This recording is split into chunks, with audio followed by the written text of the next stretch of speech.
First reading, Acts chapter 7 verse 51 to chapter 8 verse 1. You stiff-necked and uncircumcised in heart and ears, you always resist the Holy Ghost, as your fathers did, so do you also.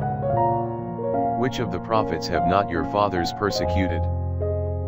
And they have slain them who foretold of the coming of the Just One, of whom you have been now the betrayers and murderers, who have received the law by the disposition of angels, and have not kept it. Now hearing these things, they were cut to the heart, and they gnashed with their teeth at him. But he, being full of the Holy Ghost, looking up steadfastly to heaven, saw the glory of God, and Jesus standing on the right hand of God. And he said, Behold, I see the heavens opened, and the Son of Man standing on the right hand of God.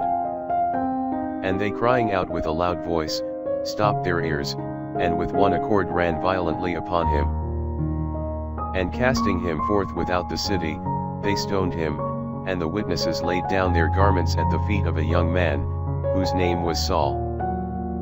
And they stoned Stephen, invoking, and saying, Lord Jesus, receive my spirit. And falling on his knees, he cried with a loud voice, saying, Lord, lay not this sin to their charge. And when he had said this, he fell asleep in the Lord.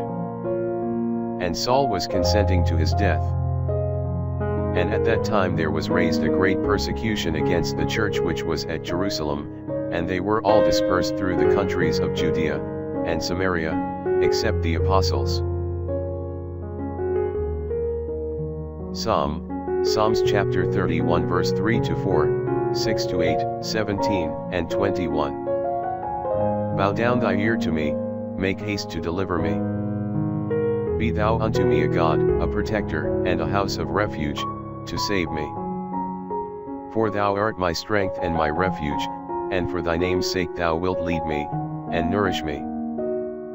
Into thy hands I commend my spirit, thou hast redeemed me, O Lord, the God of truth. Thou hast hated them that regard vanities, to no purpose. But I have hoped in the Lord. I will be glad and rejoice in thy mercy. For thou hast regarded my humility, thou hast saved my soul out of distresses. Make thy face to shine upon thy servant, save me in thy mercy. Thou shalt hide them in the secret of thy face, from the disturbance of men. Thou shalt protect them in thy tabernacle from the contradiction of tongues. Gospel, John chapter 6 verse 30 to 35. They said therefore to him, What sign therefore dost thou shew, that we may see, and may believe thee? What dost thou work? Our fathers did eat manna in the desert, as it is written, He gave them bread from heaven to eat. Then Jesus said to them, Amen, amen I say to you, Moses gave you not bread from heaven, but my Father giveth you the true bread from heaven. For the bread of God is that which cometh down from heaven, and giveth life to the world. They said therefore unto him, Lord, give us always this bread. And Jesus said to them, I am the bread of life, he that cometh to me shall not hunger, and he that believeth in me shall never thirst.